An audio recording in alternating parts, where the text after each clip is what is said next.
Fala galera, bora então dar início à nossa aula de número 6. E nessa aula a gente vai trabalhar em cima da Dialog para fazer a inclusão de novos usuários. Então quando o usuário clicar no botão novo, vai abrir esse Dialog aqui para ele. A gente vai ter um formulário aqui dentro, vamos então trabalhar nessa aula também com o formulário, tá? Utilizando o Formic, validação de formulário com as mensagens traduzidas lá do nosso IUP Validator, que a gente criou a nossa estrutura na aula 4, né? Então a gente vai utilizar aqui essa validação com essa mensagem que já está traduzida, ok? Então vou fechar esse dialog aqui, vou fechar também essa execução, vou vir aqui na minha linha de comando. A gente tem o nosso back-end rodando, então a gente iniciou a execução desse back-end lá na aula 4 também. Na aula da listagem dos nossos usuários a gente já trabalhou com back-end, é o mesmo back-end. Eu nem baixei aqui o servidor, tá? Estou dando continuidade aqui. Então vou parar a execução do meu front que está na branch final, vou executar ela, vou checar a branch main. Agora sim, eu vou executar. Antes disso, eu vou abrir um code ponto para abrir o nosso Visual Studio Code e arm start para ele startar a nossa aplicação. Então temos aqui o Visual Studio aberto, enquanto a aplicação inicializa, vamos dar uma olhada no nosso cronograma. Vou abrir aqui o repositório na versão final para a gente utilizar como base. Lembrando que aqui a gente tem a branch main e nela eu estou dando um commit a cada aula. Então você pode consultar os commits aqui enquanto vai fazendo o curso, certo? A gente está deixando também na descrição de todos os vídeos o link do servidor do Discord. Se você ainda não entrou, vale a pena entrar lá para a gente trocar uma ideia sobre o curso. Se você tiver alguma dúvida, sugestão, crítica, alguma ideia para novos conteúdos ali, vai ser super bem-vindo a sua contribuição. Eu te espero lá no canal do Discord para a gente trocar uma ideia, tá certo? Então vamos voltar aqui, aqui não, no curso. Vou na branch main, já está aqui, ok. Vamos no final, que eu quero o código final. Então GitHub 1S, para a gente visualizar de uma maneira bem bacana. Ok, aqui ele já subiu a nossa aplicação. Vamos então aqui no cronograma, na aula 6, a gente vai criar um User Dialog. User Dialog a gente vai criar baseado sempre no nosso Material UI, componente de visualização. Essa é a documentação do Dialog lá no Material UI, ok? Então a gente vai ter aqui exemplos de como utilizar ela. A gente tem aqui alguns efeitos de transição que a gente poderia mudar se fosse da nossa vontade. Dialog Full Screen. Eu acho essa Dialog Full Screen bem bacana. A gente vai utilizar no curso, nessa nossa aula, para colocar Dialog Full Screen quando o usuário estiver no celular. Então, quando ele está no celular, a gente vai deixar ela Full Screen para facilitar a usabilidade dele. Então, aqui tem bastante exemplo de Dialog e tal. Vale a pena dar uma olhada. Uma que a gente consegue arrastar pela tela, enfim, para não atrapalhar, né? Então, cara, tem bastante documentação aqui no Material e vale a pena dar uma conferida, tá ok? Eu vou fechar aqui, porque a gente já tem o nosso código base ali. Vou criar então um componente chamado User Dialog dentro do nosso módulo de usuários, né? Então eu tenho aqui o módulo Users, então eu tenho Users List. Aqui dentro da nossa listagem eu vou trabalhar com a inclusão de usuário, então vou criar um componente com Generate Component from Templates com o nome de User Dialog. Então é a Dialog de usuário. A gente vai utilizar ela para incluir e para editar os nossos usuários. Então deixa eu fechar essa tela inicial. User Dialog está aqui. Para a gente conseguir utilizar ela, eu vou colocar dentro do User List View, ok? Por que eu vou colocar dentro do User List View? Porque aqui dentro do User List View, a gente vai ter o nosso botão, cadê? Aqui, usuários. A gente vai ter o nosso botão de novo. Então, quando a gente clica aqui, esse é o botão, né? Novo. Quando eu clicar aqui, a gente vai querer que essa modal apareça. Então, eu vou colocar User Dialog. Ele vai importar ali para a gente. Ok. Então, essa Dialog vai começar a aparecer no nosso HTML. Ela está aqui no cantinho. Claro que ela é só aquele nosso template gerado, né? A gente precisa dar um corpo ali para aquele nosso Dialog e colocar o nosso componente do Material UI dentro desse componente aqui nosso. Ok. Voltando aqui, User Dialog, a parte de visualização a gente vai começar a colocar um dialog do Material UI, ok? Então aqui, em vez de retornar um fragmento, a gente pode retornar direto um dialog do Material UI. Deixa ele retornar aqui, ok. Esse dialog eu já sei que ele tem uma propriedade chamada Open. Ele identifica se está aberto ou fechado, certo? Aqui a gente vai usar um dialog title. A gente tem esse cara aqui chamado dialog title. Eu vou escrever aqui um novo usuário. Ok. Eu tenho também um dialog content. Ok, que vai ser o nosso conteúdo da nossa modal, do nosso dialog. E a gente tem também um dialog actions. Ok, dentro do dialog actions a gente vai colocar as nossas ações, tá certo? Então vamos salvar, ver o que isso vai ter de efeito em tela. Então a gente tem a nossa modal aqui, o nosso dialog, né? Ele já está aparecendo aqui. Essa é a nossa estrutura. Eu tenho algumas propriedades que eu sei aqui para a gente colocar, que é um dividers. Ok. Aqui a gente vai ter alguns botões também. Eu posso jogar já aqui um button do próprio Material UI. Fez um import lá para a gente. Vamos descrever ele como salvar. Ctrl Shift I. Joia. Então o salvar já apareceu aqui para a gente. Vamos colocar também um botão chamado cancelar, que eu posso... Opa, aqui. Eu posso simplesmente cancelar a operação, não quero fazer nada, né? Não quero incluir, não quero editar futuramente nada, então salvar e cancelar. Então esse cancelar ele ficou azul, né? Porque a gente colocou lá no nosso tema que o default ia ser a nossa cor primária.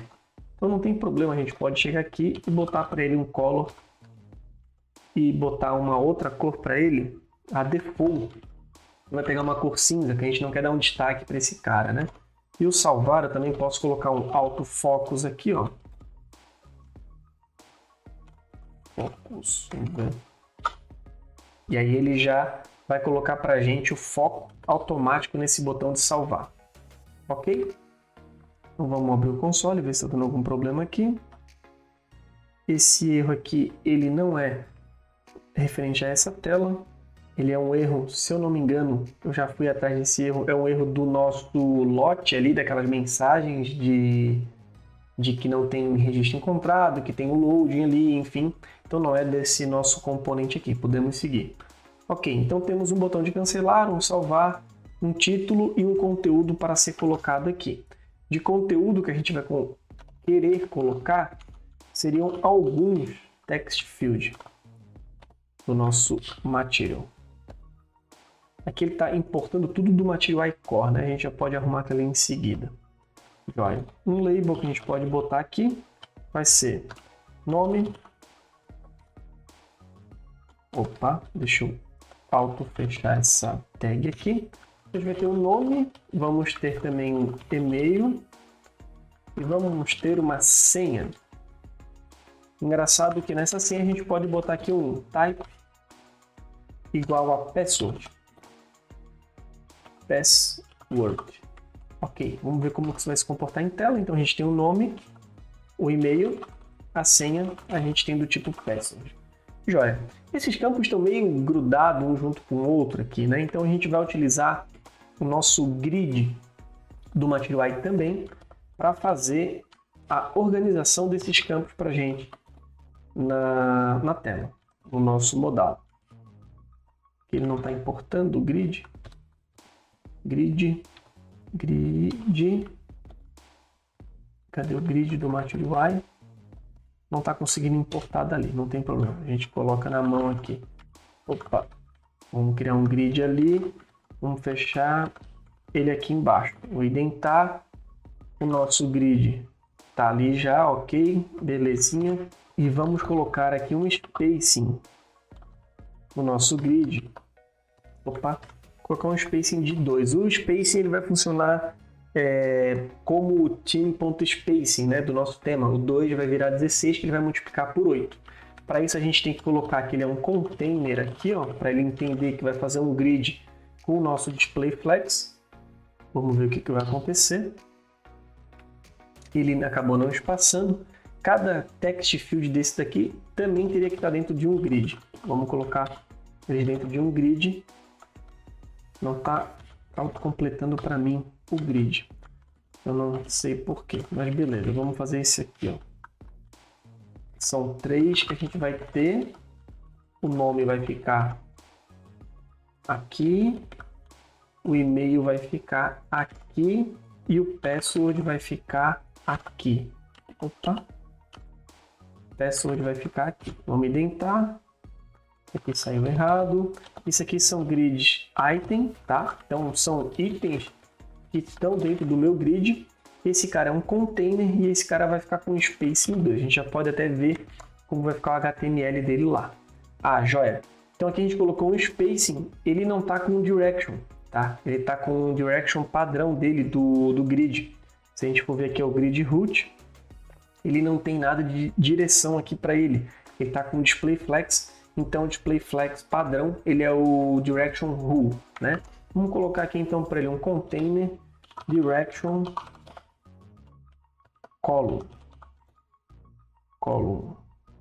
Esse meu autocomplete não está muito bacana. Tá, ok. Column. Então vamos ver se ele vai ficar um abaixo do outro. Joia, ficou um abaixo do outro. Então a gente tem nome, e-mail e a senha. Cancelar e salvar. Então está saindo a nossa modal aqui, tá? Então no nosso dialog, existem algumas propriedades que a gente pode utilizar para colocar aqui no dialog para estilizar o tamanho dela. Eu vou na nossa colinha ali para a gente se basear, que eu já tinha feito o dialog, para a gente não perder tempo aqui consumindo a documentação. Mas todas essas propriedades a gente encontra lá. Então a gente tem aqui, ó, um dialog width, max width xs, on close, uma função de close para ele, open e full screen. Então vamos copiar essa parte aqui, deixa eu botar lá. Então eu vou ter um full width, max width xs, ou seja, ele vai pegar um full width, só que o max width dele é o XS, e o XS ele é o 600, se eu não me engano. A gente pode conferir aqui, ó, team.breakpoints. A gente pode verificar aqui que, cadê values aqui, XS é o 0 e ele vai até o SM, que é o 600. Então ele vai ocupar esse espaço aqui de até 600, que vai ocupar o full width do tamanho que a gente colocou ali. Se a gente quisesse uma modal um pouquinho mais larga, poderia botar um MD aqui, que seria o medium ali, né? E ele iria ocupar a parte o tamanho do MD, que viria até o 960, tá ok? Então, vamos conferir aqui se é o 960, 960, ok. E a parte do XS que a gente quer, porque a gente não tem necessidade de ter uma modal muito larga. Deixa eu dar uma olhada no que a gente pode fazer aqui também. A gente tem aquela propriedade full screen que eu tinha falado para vocês lá na doc, né? Então a gente vai copiar esse cara aqui, ó, essas duas linhas aqui, que é o nosso tema. Vamos observar o que a gente está fazendo aqui. É o nosso tema do useTheme.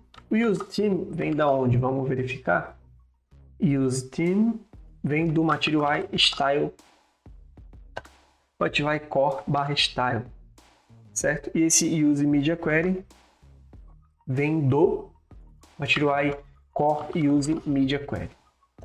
Essa parte aqui é bem interessante.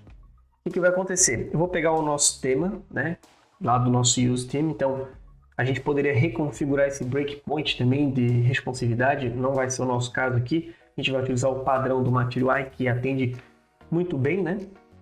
A gente vai recuperar o nosso tema. Então aqui a gente tem todas as propriedades de tema. A gente vai ter uma propriedade chamada full screen. Ela vai ser o quê? Use media query e vai passar esse SM aqui lá para dentro do use media query com breakpoint down SM. O down SM, se a gente for verificar aqui, então vamos pegar essa parte aqui que ele está fazendo para entender o que ele vai jogar lá para dentro desse use media query. Ó, vai fazer isso aqui, ó.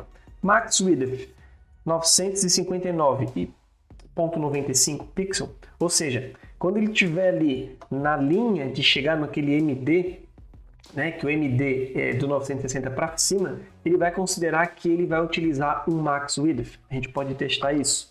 Então, full screen, como ele tem o mesmo nome, a gente pode até fazer uma cópia dele aqui, depois reaproveitar para outras coisas também. Então, a gente tem a propriedade full screen, ok. Vamos verificar. Botar nossa responsividade aqui. Vamos jogar aqui um responsivo, vamos botar 960. Então no 960 ele não é full screen. 959 ele virou full screen na nossa tela. Então o usuário vai clicar em cancelar para poder fechar. A gente poderia colocar um botãozinho aqui no canto também de fechar e tal, mas a princípio a gente está só com esse cancelar aqui por enquanto. Ok, então se a gente botar aqui, 960 não fica e aqui fica. Já é um recurso bem bacana, bem interessante de responsividade. Então beleza, fechando aqui. Vamos voltar para ver o que a gente tem mais de propriedade na nossa dialog. A gente tem algo aqui de onClose, que vai ser uma função para fazer o fechamento da nossa modal. Propriedade de open, ok. O nosso content, o dialog, a gente vai ter um botão de submit e tal. Joia. Então vamos partir agora para a nossa criação do nosso formulário. Essa parte eu acho muito interessante do React, uma característica que ele tem. Ele não traz nada para a gente de formulário. Então, como a gente já utilizou ali na nossa tela o nosso campo de busca, que está escondido aqui atrás, porque o dialog está em cima, né? Mas o nosso campo de busca, a gente percebe que a gente teve que criar um handle change para ele, né? Ou seja, o input tem a função de onChange. Então, aqui no curso, existem algumas libs para fazer a criação de formulário. Eu costumo utilizar o Formic e também o React Hook Form. Ambas as libs vão fazer o uso, vão nos facilitar, aliás, no uso de formulário. No curso aqui eu resolvi utilizar o Formic, que é o que eu tenho mais experiência, então eu consigo explicar com vocês aqui com mais detalhes. Então vou abrir a doc dele para a gente dar uma olhada. Então aqui esse é o link oficial do Formic. A documentação dele é bem extensa, ele fala sobre a questão de validações, como que funciona a parte de testes unitários em cima do Formic, e assim por diante. A parte de validação ali com o IUP, ele tem aqui uma explicação de como que a gente pode fazer com o Material UI, então eu sugiro vocês darem uma olhadinha aqui. Essa documentação ela é bem interessante, então ele trabalha ali casado, vamos dizer assim, com o IUP para fazer validação. Tem um exemplo de como utilizar no Material UI, porque o Material UI tem essa característica de colocar as mensagens embaixo. Vou mostrar para vocês exatamente como isso vai funcionar e como que isso vai funcionar na integração com o Formic. Vamos dar uma debugada no código para ver exatamente como isso funciona. Vou fechar a documentação aqui, eu vou me basear no que a gente já tem ali. Então, basicamente, vamos vir no nosso container, a gente vai utilizar um cara chamado useFormic para a gente criar o nosso formulário de fato. Então, vamos vir aqui, fazer junto, userDialog, eu vou colocar aqui uma constante form, vou criar um form aqui, uma variável, eu vou colocar um useFormic, ver se ele já vai autocompletar para a gente, vai, bacana. Ele vai receber um objeto, ok? Ele vai receber aqui um initial values, tá? O que são esses valores iniciais? O próprio nome já diz, né? São os valores iniciais do nosso formulário. Vou botar como objeto vazio aqui. A gente vai ter também o onSubmit, que vai ser uma função que a gente vai passar aqui para dentro dele. Ou seja, quando o formulário tiver todo ok na sua validação, ele vai chamar essa função aqui. A gente vai ver isso funcionando na prática. Ele vai ter um validation schema. E esse cara aqui, para mim, ele é o mais bacana do Formic da gente utilizar e dá um poder bem massa para a gente aqui na hora de construir os formulários. Eu vou criar já aqui uma variável chamada validation schema. A gente vai dizer que ele vai ser uma validação de formulário com IUP. A sintaxe dele eu não me recordo de cabeça, eu confesso. Então, a gente vai fazer aqui uma captação aqui de código na nossa base para conseguir jogar aqui e ter um pouco mais de vazão. Ok. O que é esse IUP? O IUP ele é o validador de formulário. Na verdade, não é um validador de formulário, ele é um validador de objetos. A gente falou sobre isso na aula 4. A gente poderia utilizar o IUP da biblioteca IUP, propriamente dita, só que a gente vai utilizar o IUP do nosso IUP Validator que a gente criou, lembram? Então a gente tem o nosso IUP Validator. Então a gente vai utilizar ele de lá. Qual que é a diferença? A diferença é que aqui a gente traduziu as nossas mensagens. Vamos entrar lá para a gente dar uma lembrada. Opa! Entrar aqui, IUP. A gente importa o IUP, dá um set bloqueio nele e coloca aqui algumas validações de required, de tamanho mínimo, tamanho máximo, de e-mail, de array, de número e assim por diante. Ele tem outras validações que a gente consegue customizar aqui também. A gente consegue colocar também validação de CPF, validação de CNPJ, validação do que a gente quiser, na verdade. Então eu consigo colocar aqui uma validação para mim fazer um acesso a um serviço no back-end, um serviço externo. Eu preciso saber se o CPF já está cadastrado na base de dados, por exemplo.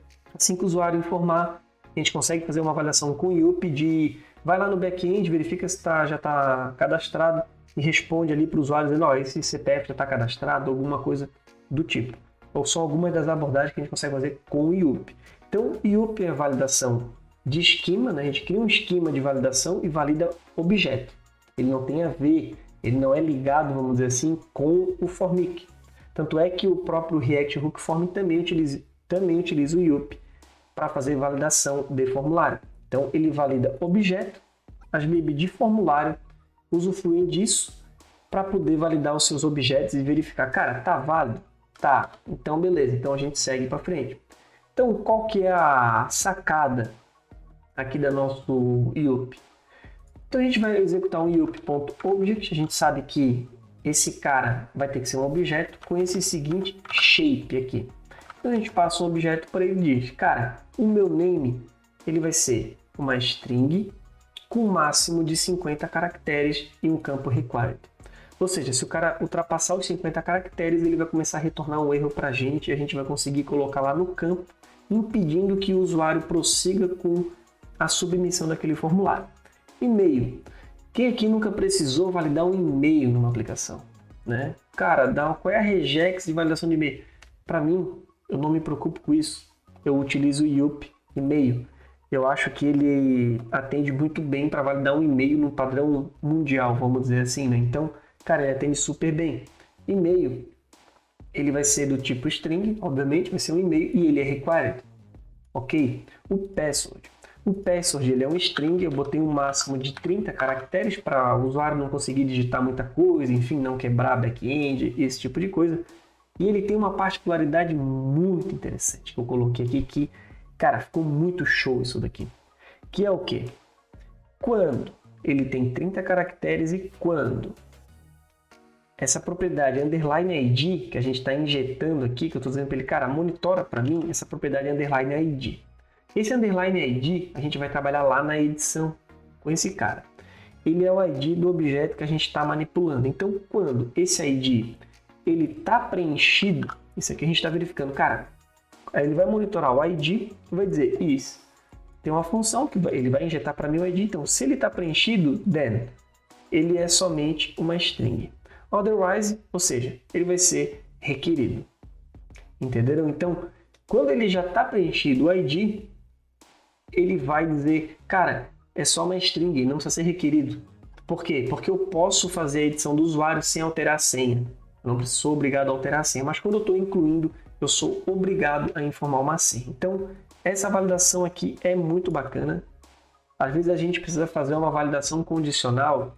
Se um campo for preenchido de tal maneira, o outro campo é obrigatório, ele tem que ser maior do que tal coisa, se outro campo for preenchido. Enfim, esse when, is, then, otherwise atende super bem para a gente fazer essa validação. Aqui foi uma regrinha que eu criei aqui só para a gente dar uma brincada, né? Então, cara, quando o ID já é preenchido, é porque esse usuário já está cadastrado. Então, eu não preciso cobrar do usuário que ele me informe o campo de password, que eu entendo se ele já cadastrou porque já está preenchido. Joia. É uma regra básica que a gente criou aqui. Ok, então esse formulário aqui a gente pode passar aqui para a nossa view. Joia. Esse onSubmit, eu vou deixar aqui uma função também de submit para ela. Eu sei que esse cara vai receber values, tá? Que são os valores do nosso formulário, vai chegar aqui para gente. Opa! E aqui eu vou dar um console.log nos nossos values do formulário. Tá? Eu só não me recordo se esse values é desestruturado ou se ele é um parâmetro mesmo. Não, ele é o primeiro parâmetro da nossa função. Então, a gente não precisa desestruturar ele. Ok. Então, submit. Então, a gente passa ele para cá também. Joia. Esse initial values a gente configura aqui também. Então, deixa eu botar na ordem aqui. Estamos no validation schema. Initial values. Const. Initial values vai ser igual. Deixa eu ver, eu tenho na cola aqui. Initial values vai ser igual a isso daqui. Ok. Então, initial values é name, e-mail e password. Ok. Então, vou tirar daqui. A gente criou a nossa configuração do nosso formulário. Então, cara, aqui a gente já tem o nosso formulário. Estamos passando para cá.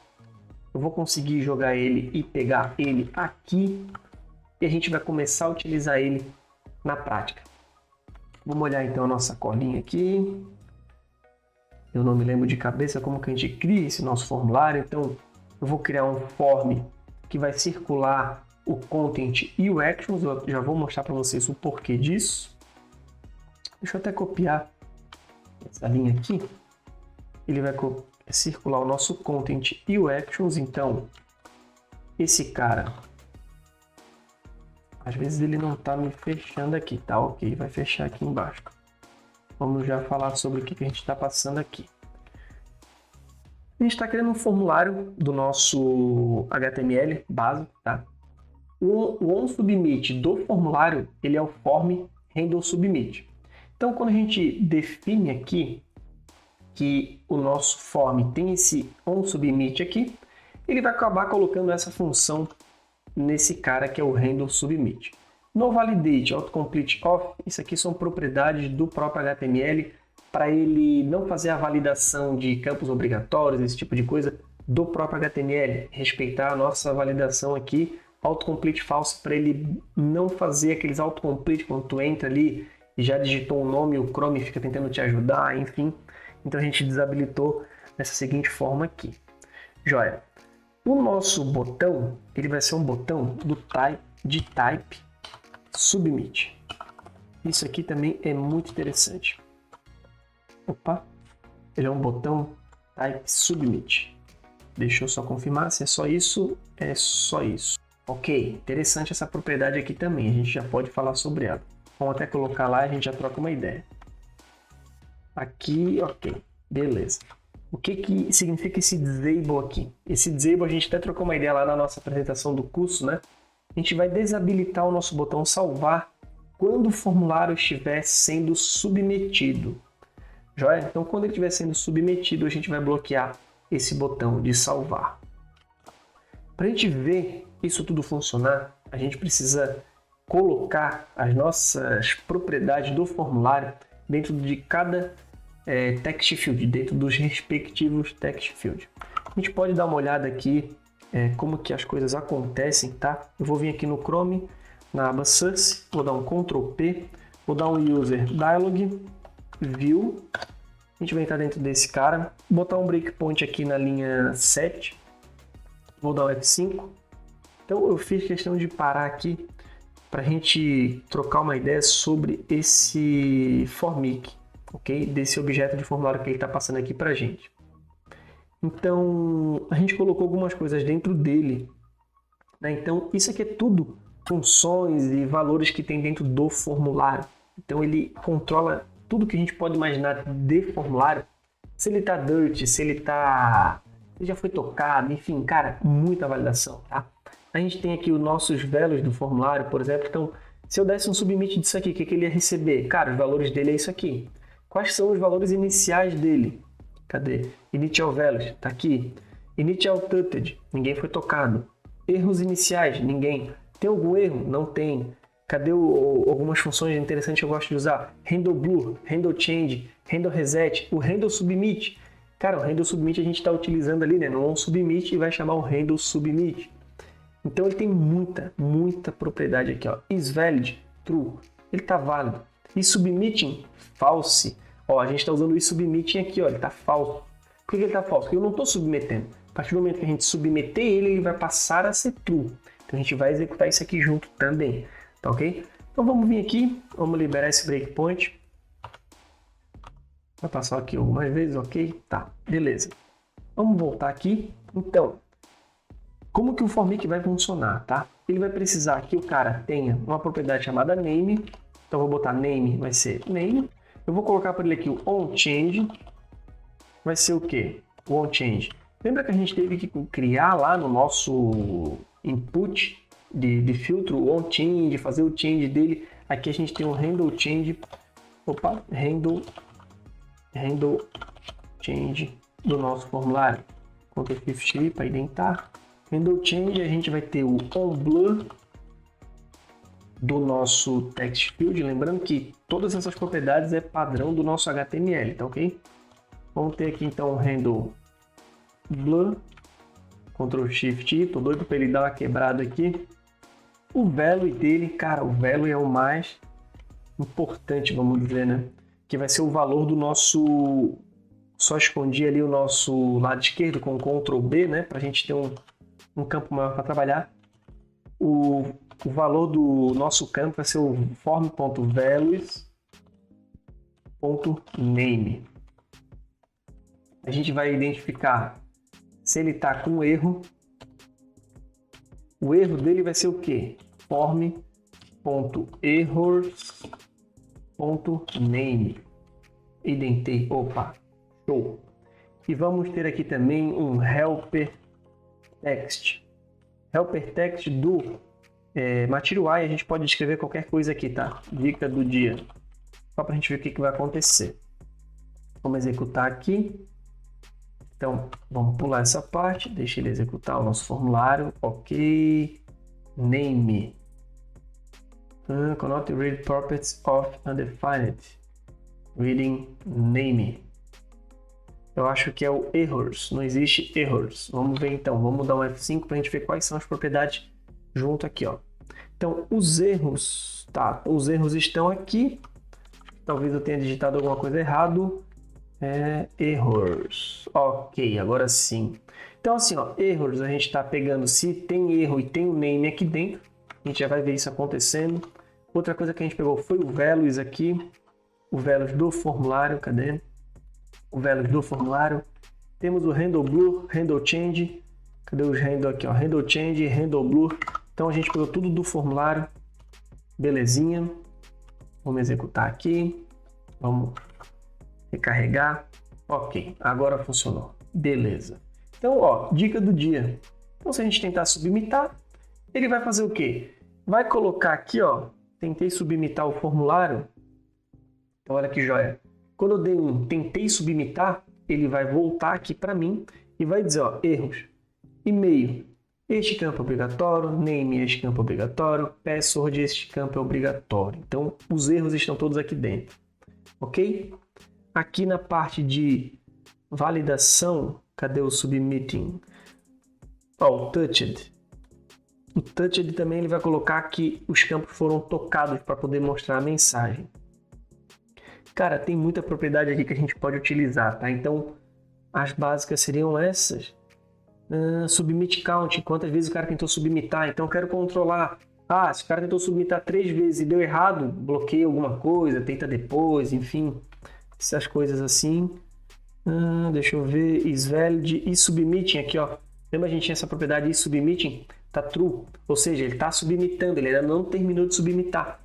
Então, ele deveria mostrar para a gente ali o input aqui, o botão desabilitado. Provavelmente é muito rápido, ele submita e já volta o estado dele que não está mais submitando e ele acaba nem dando tempo de fazer desabilitar esse cara aqui. Então, beleza. Vamos voltar aqui. Esse helper text, a gente vai botar aqui o helper text. Vai ser o erro, né? Então, cara, tem erro, então a gente vai mostrar o erro ali pra gente. Então, vamos pegar aqui, deixa eu ver o helper text, acho que ele tem mais um detalhezinho. Ele verifica se o cara foi tocado para poder mostrar esses caras aqui. Olha, aqui tem uma validaçãozinha um pouquinho melhor. Então, ele verifica o nome foi tocado e o nome está lá contido no erros, a gente então vai dizer que ele está com erro. O identificador de erro vai pintar o campo de vermelho.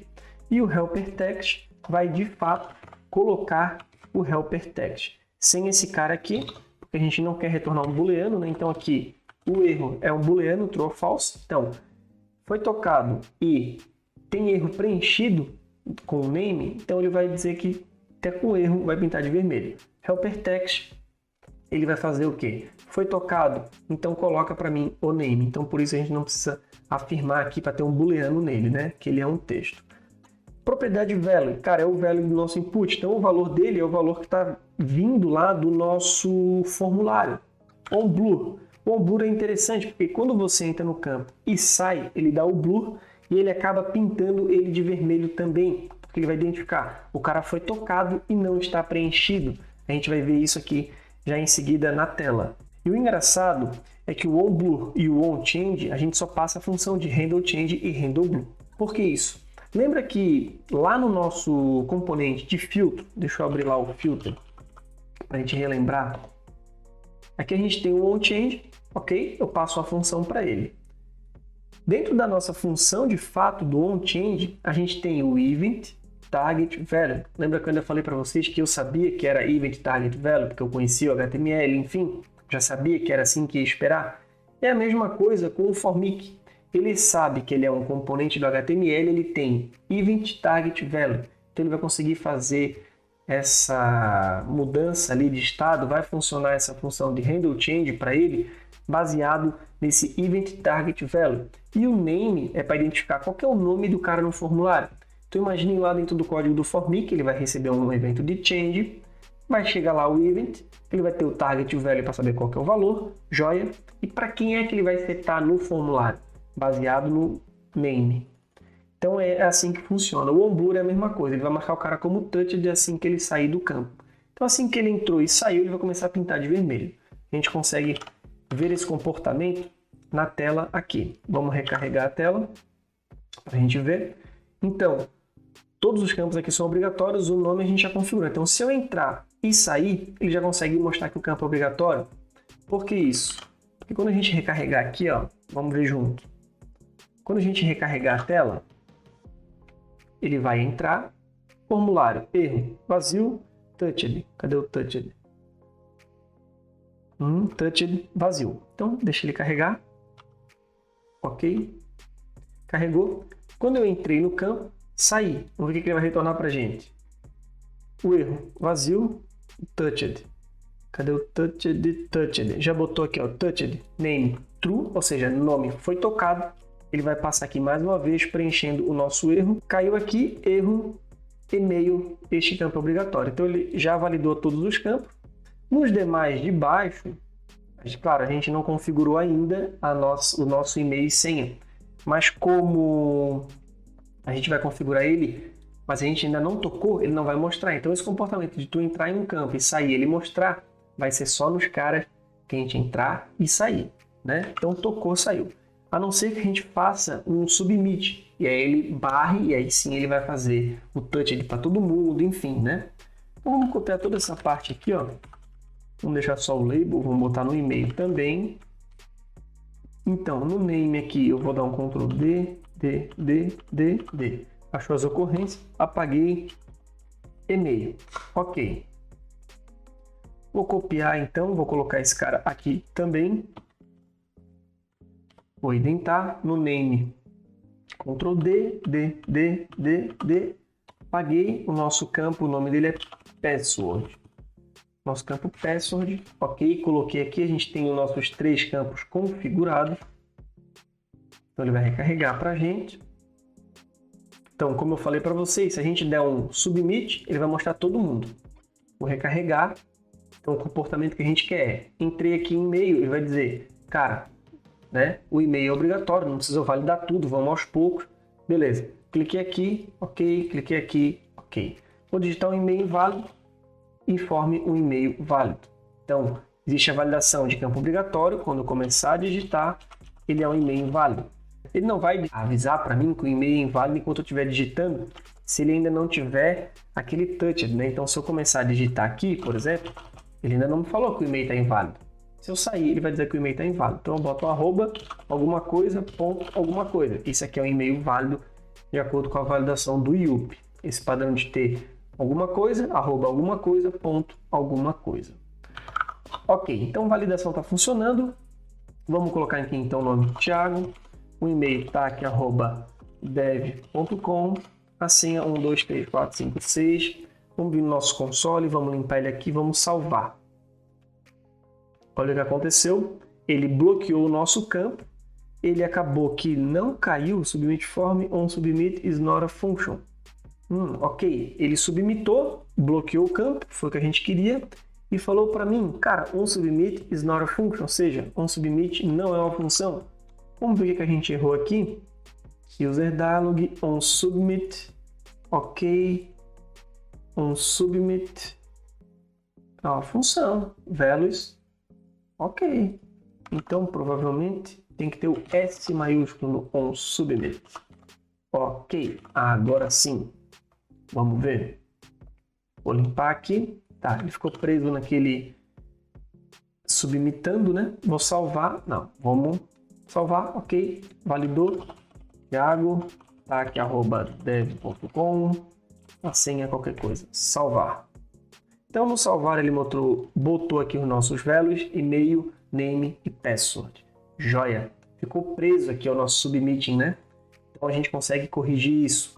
O que a gente consegue fazer aqui? No nosso evento de submit, ele retorna, injeta para a gente os valores do formulário, o values, e o segundo parâmetro é o nosso formulário. A gente consegue ter aqui o nosso set submitting, que é uma função, submitting, ok, e a gente consegue colocar ela aqui. Eu já vou colocar um try catch aqui e com um finally. A gente sabe que daqui a pouco a gente já vai chamar o back-end, então na finaleira de tudo, dando erro ou sucesso, a gente vai botar um set submitting false. O nosso console só vai fazer aquilo ali, ok, vamos ver se vai funcionar. Vamos voltar aqui, deixa eu apagar aqui. Thiago, tá aqui, @mail.com, a senha, qualquer coisa, salvar. Então ele submitou. Set submitting is not a function. Então eu acho que eu peguei o cara errado. Que bom, porque a gente debuga e descobre qual que é o campo certo. Vou dar um F5. Vou pegar no formulário, ele vai ter o nosso set submitting. Tem 2T, digitei errado aqui, ó. Ok, mas ficou bem errado, né? Submitting, tinha ficado bem errado, tem 2T também. Beleza, agora a gente já arrumou ali. Ok, então vamos salvar alguém aqui. Tá aqui, @mail.com. Vamos salvar, então vamos dar o console log. Que ele nem deu tempo de mostrar o nosso disable ali, né? Que o submit a gente já deu log e já colocou que ele não estava mais submitando, então não deu nem tempo da gente ver ele. A gente vai conseguir ver ele assim que a gente postar esse formulário no nosso back-end. Então, como que nós vamos fazer isso? Cara, a gente já tem lá o nosso serviço user service, ok? Aqui eu vou criar uma função chamada post, ou a gente poderia chamar de create, new, enfim, eu vou chamar de post. Vou chamar aqui uma função, vou receber o nosso values aqui, ok? Eu vou retornar a nossa API.post. Para onde que a gente vai postar? Vamos postar para o nosso base URL, base path, aliás, passando o values, ok? Então, isso aqui é um padrão do post, né? O post do Axos aqui ele vai receber uma URL e um data ali, né? O nosso data vai ser o nosso formulário preenchido, tá ok? Então, aqui a gente vai ter nosso post e vamos conseguir utilizar ele na nossa função de onSubmitting. Isso vai ser muito top. Ali ele vai dar um tempinho de chamada de back-end, enfim, e a gente vai conseguir ter aquele nosso loading ali funcionando. Joia. Então vamos começar chamando aqui o nosso user service e vai importar lá para a gente. Vamos dar um ponto post e vamos postar o nosso values aqui. Ok, vamos dar um await nele e vamos, quando a gente executa o await, a gente tem que ter um async aqui para dizer, cara, essa função aqui nós vamos ter um await. Beleza, vamos dar um const resp aqui e vamos dar o nosso console maroto aqui, console.log, na nossa resposta do backend. Ok, esse values aqui Eu não vou mais precisar logar, não precisa mais a gente visualizar ele. Ok, coloquei. Vamos verificar então se isso aqui vai estar funcionando. Network. Deixa eu fechar aqui. Vou clicar em salvar para a gente ver. Cliquei em salvar, ele deu um erro 400 e ele deu uma mensagem interessante no nosso backend. Então vamos perceber. A gente executou um post, ok? No user, até aí tudo bem. Nossos valores foi e-mail, name e password. O nosso e-mail provavelmente já existe cadastrado. Ele disse ali, deixa eu ver se eu consigo ver aqui. Ah, não deu para ver ali. Mas atrás aqui a gente já tem ele cadastrado. Isso vai nos dar uma margem bem bacana para utilizar o nosso recurso de mostrar a nossa mensagem de erro com o nosso use snack bar. Então, para isso, a gente vai tentar agilizar um pouco aqui. Eu não me recordo exatamente como que a gente fazia o uso do nosso snack bar. Vamos verificar. E também a captura, vamos dizer assim, do nosso erro, né? A gente teria que ficar olhando ali e tal. E a gente faz da seguinte forma. Vamos pegar esse cat aqui. Vamos colocar ele aqui. E a gente já analisa esse cara aqui. Então vamos lá. Então na response que o cara nos retornou, ele vai ter dentro dele, a gente vai ter aqui um response, vamos ter o data da resposta. O data da resposta é o que ele retorna para a gente. E ele vai ter um message aqui que ele retornou. Então a gente vai recuperar esse message e vai colocar aqui. Esse snack bar, ele vem do nosso use snack bar. Então vamos pegar aqui, desestruturar, igual a use snack bar. Ok. E vamos verificar o que acontece na nossa tela. Vamos tentar preencher ataque.dev, que já tinha, né? Não, ataque@mail.com, vamos ver. Então, ó, e-mail deve ser único. Essa foi a mensagem que o Karan nos retornou no nosso back-end. Uma abordagem interessante que a gente está utilizando aqui, e que eu gosto muito de enfatizar, que é a utilização do try-catch, que, cara, isso aqui é super importante para a gente utilizar no JavaScript, em qualquer linguagem, né, de programação. A gente tem um try-catch em blocos que vão ser sensíveis. Então, estou fazendo uma chamada de back-end, a gente está utilizando um try-catch aqui. A ideia é o quê? Try catch finally, né? No finally a gente vai dizer, cara, não está mais submitando, então independente se der um erro ou se der sucesso, a gente não precisa estar mais com aquele submit ali. E no padrão do Axos ali, um padrão do HTTP, enfim, o Axos na casa dos 400 ou 500, né? No status code de erro que o cara nos retornou, então ele retornou um bad request. Na casa de erro dos 400, ele vai rejeitar a promessa e ele vai cair dentro do nosso cat. Então, a gente utilizando o nosso async await aqui no código linear, qualquer erro que acontecer dentro do nosso Axos, ele vai empurrar, vai explodir, vamos dizer assim, dentro do nosso cat, injetando para a gente a response.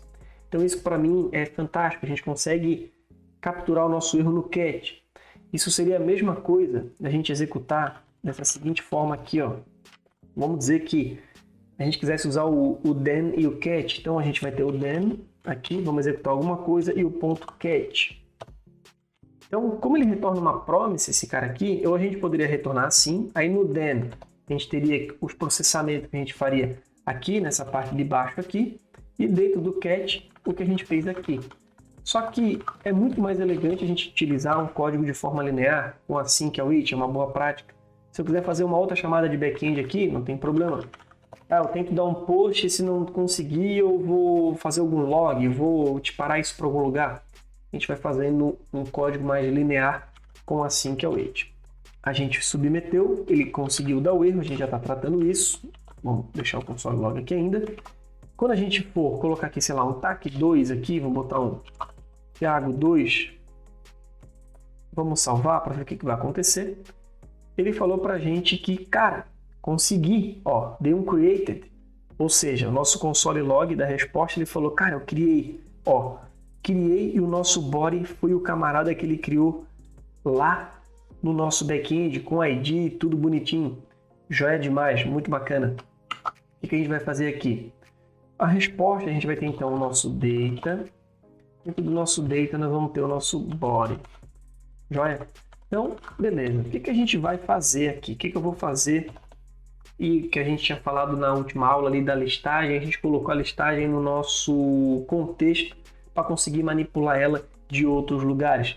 Isso vai entrar agora, certo? Então eu vou vir aqui, importar o nosso contexto, vou dar igual use context, vou usar o users list context, ok.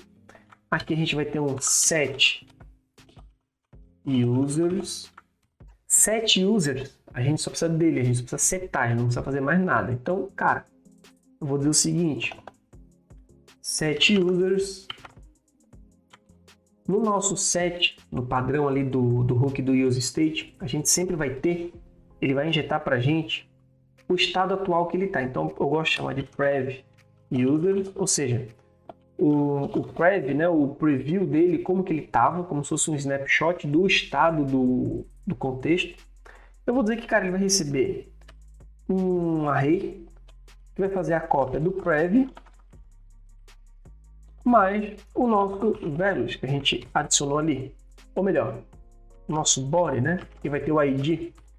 Bacana. Vamos ver se isso aqui vai funcionar. Beleza. Então vamos vir aqui no nosso componentes aqui. Vamos vir users list context provider. Vamos colocar aqui um Thiago 3 aqui. Vamos colocar um tag 3@gmail.com, assim é qualquer coisa. Vou observar como que vai estar o nosso contexto. A gente está com 6 aqui, 6 usuários, certo? Vamos colocar aqui, salvar. Foi lá, voltou, colocou aqui o sétimo, e o sétimo foi o TAC 3, ou seja, na nossa listagem, se a gente for diminuir aqui, ele já colocou aqui embaixo pra gente, tá vendo? A gente não tá vendo aqui direitinho porque essa modal ela ainda está aberta, a gente vai fazer já o controle de abrir e fechar ela via aplicação. Então o Thiago 3 já está aparecendo aqui pra gente. Notem que aquele Thiago 2 não está nem aparecendo ainda, né? Porque a gente tinha incluído aquela hora, a gente foi recarregando aqui via live reload e tal, funcionou bacana, e ele nem trouxe. Se eu der F5 aqui, ele vai aparecer o Thiago 2 e o Thiago 3, que agora ele foi lá no back-end e voltou. Então a gente vai fazer a abertura dessa modal via aplicação e o fechamento dela também, né? Faz sentido a gente fechar ela via aplicação. Para isso, lá no meu contexto, a gente vai colocar aqui um estado. Pode ser esse cara aqui mesmo. Vamos chamar de user dialog. Opa, pegou esse cara aqui. User dialog. Set user dialog. Então, isso aqui a gente passa para baixo também. Para a galera toda ter acesso, vamos colocar aqui. O que vai ser o user dialog? A gente vai ter algumas coisas dentro do user dialog de controle de estado. O primeiro vai ser open. A gente vai iniciar ele como falso, ou seja, a nossa modal vai inicializar como falsa a nossa aplicação. Aqui dentro do nosso user list, eu vou recuperar o nosso contexto para a gente verificar aqui dentro e saber se ela vai estar aberta ou não aqui nesse ponto. Então a gente agora vai na listagem e vamos dizer assim, use context, vamos usar o nosso users list context, ok. A gente vai pegar uma propriedade chamada user dialog e o set user dialog também, tá? Por que isso? Porque a gente vai fazer aqui uma função já na mão aqui chamado handle open user dialog, para ficar bem declarativo. Handle open user dialog vai receber uma função e simplesmente vai dar um set user dialog. Vamos setar aqui o open para true, ou seja, aqui a gente vai abrir o nosso dialog. E esse user dialog aqui, eu vou passar para a nossa view, assim como a nossa função de abertura, ok? Vou recuperar esse camarada aqui na listagem visualização, belezinha. Vou dizer que o clique desse botão vai fazer o que para a gente? L ficou maiúsculo aqui. Um clique vai abrir essa modal, vai dar um handle open user dialog. E o estado dela eu vou usar para isso aqui, ó. Que eu vou dizer o seguinte: se ela tiver open, a gente renderiza ela. Se não, a gente não renderiza ela. Então a gente vai fazer essa dinâmica de renderizar ou não, né? Se ela vai abrir esse dialog ou não, de acordo com o estado. Então vamos dar um open aqui, novo. Opa, abriu. Joia. O salvar está validando. O fechar eu tenho que botar no cancelar. Então, como a gente colocou o estado da nossa dialog lá no nosso contexto, a gente consegue, dentro da modal, fechar ela mesmo. Então vamos lá no nosso user dialog. Vamos aqui no nosso user list context. A gente tem o nosso set dialog. Eu sempre gosto de copiar aqui. Vou vir aqui, ó, set user dialog. Eu já iria errar lá, ó. Set user dialog. Então aqui a gente vai ter um set user dialog dentro do nosso próprio dialog. Eu vou dizer o seguinte: após a gente salvar, eu vou dar um set user dialog para open false. Ou seja, depois de a gente salvar, a gente vai fechar ela. E também a gente vai ter aqui uma função. Deixa eu botar ela aqui, ó. Deixa eu botar ela acima para a gente conseguir utilizar aqui dentro. Então eu vou botar aqui um const validation schema, initial state, um submit e tal. Vou botar ela aqui em cima. Const on close. Ou a gente pode até botar um handle. Eu gosto de botar sempre um handle aqui para a gente identificar as nossas funções e tal. Com um handle bacaninha. Handle on close vai fazer o quê? Vai ser uma função. Opa! Ele vai ser uma função que nada mais, nada menos vai fechar a nossa modal. Aí aqui eu posso reaproveitar e chamar um handle close. E aí eu já posso passar o handle close para a nossa view. E na nossa view eu recupero aqui.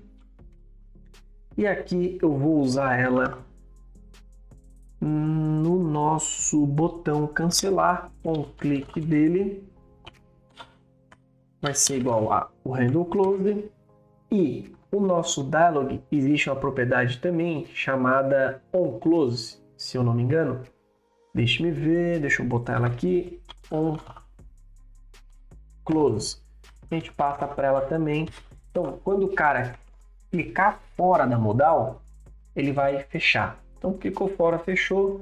Clicou em cancelar, fechou. Clicou em salvar, ele vai salvar ele ali atrás. Então, deixa eu botar um Thiago 4 aqui. tac4@mail.com, a senha qualquer uma, salvei, colocou o tac4, fechou a janela, enquanto a gente estava adicionando ele bloqueou, novamente tac@mail.com, o nome aqui vamos botar qualquer coisa, se eu clicar no enter ele vai submeter, vai dar um tempinho de submissão e vai dar a nossa mensagem. O nosso botão de enter está funcionando, joia demais. Por que ele está funcionando? Porque a gente está utilizando um formulário do HTML e dentro desse nosso formulário existe um button type submit. Então, com esse cara a gente faz com que, quando eu der um enter, ele vai submeter o nosso formulário. Então, para essa aula seria isso, a gente clicar no novo, conseguir fazer a criação de usuário, ele aparecer aqui atrás e tal. Agora na próxima aula a gente vai fazer a edição, vamos trabalhar um pouquinho mais com a parte de formulário para reforçar bem, que é uma parte bem importante. E também no nosso cadastro de tarefa a gente vai trabalhar de novo com o formulário e bater mais um papo sobre esses detalhes de formulário. Até a próxima aula, valeu!